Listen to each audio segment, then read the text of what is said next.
Hi everybody, I'm Ellen and welcome to my kitchen. Today I'd like to share with you a couple of my favorite products. I have the brownie pan and I have the brownie-bite pan. So many different reasons of why you would use these pans. Obviously for brownies, but it's so much more than that. If you like frittatas, if you like little omelets, lasagnas, meatloaf, whatever you want. You can even make banana breads, blueberry muffins, everything. It just takes a different form, a different shape. Otherwise, you can make your desserts and even your savory entrees to go. So what I'm going to do today is I'm actually going to make some fast brownies. And it's just your average brownie in a box. You can add things to it to kind of liven it up a little bit. The brownies I'm going to do is just simple brownie recipe. But if you want to kick it up, you can add chocolate chip cookie dough on the very bottom, right here. You put an Oreo cookie right on top. And then you put a medium scoop size of brownie filling on top of that. Put it in the oven at 350. Bake it for about 15 minutes and you are good. Okay, now the brownie bite pan is the same concept except it's smaller. And for these, I'm going to still make the same recipe, regular brownies. But what I like to do with these is I like to kind of toss confectioner's sugar on top. So you just kind of, it's like powdered brownie bites. And you can get them at the store, but you pay an arm and a leg, but now you can make it yourself. So if you don't like powdered sugar, you can use granulated sugar if that's what you like.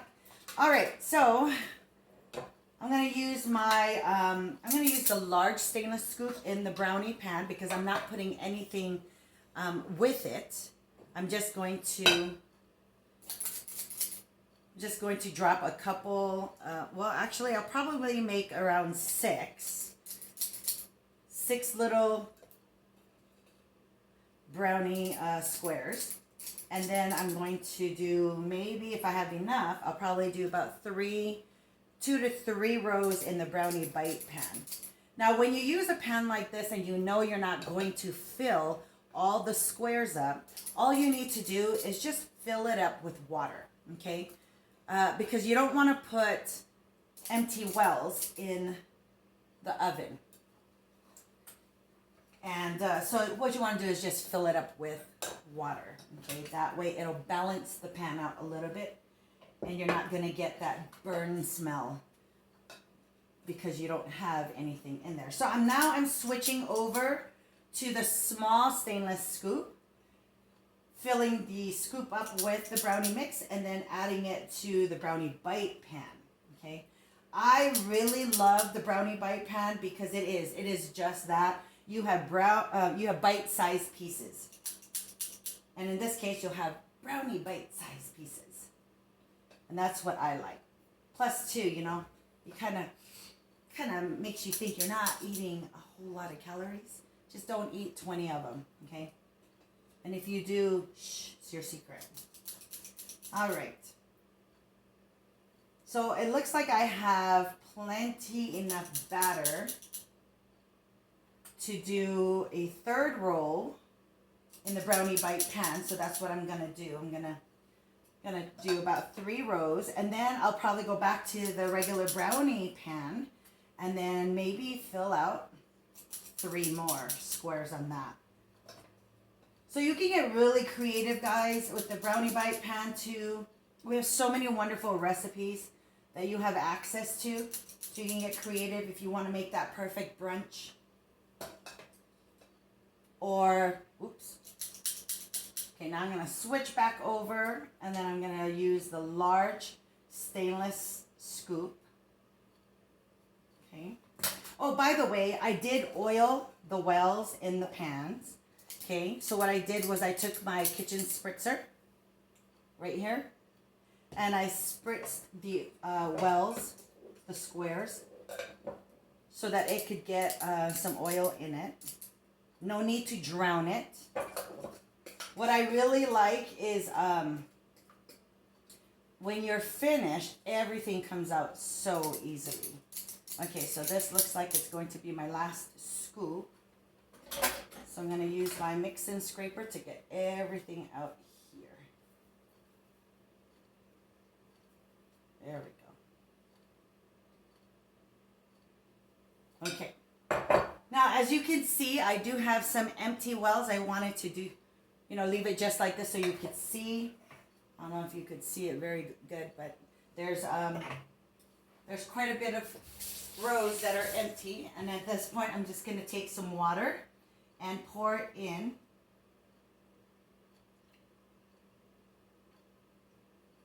And this is so that you balance the pan out when you bake, okay? Because you don't want to put, and this goes for pretty much any pan that you have. If you know you're not going to fill it up completely, put water in it. Especially if you're using stoneware.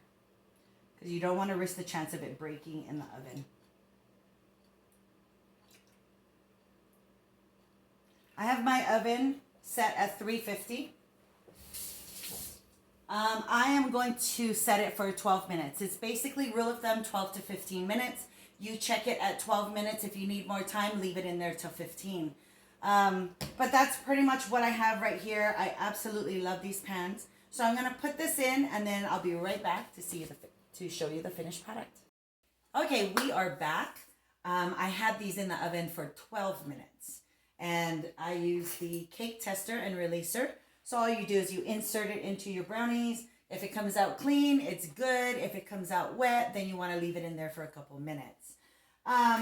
It's been also cooling for about 10 minutes. Maybe a little, 8 to 10 minutes it's been cooling. So here I have the brownies. This is the brownie pan right here. I've obviously dumped out the water. And then this is the brownie-bite pan, okay?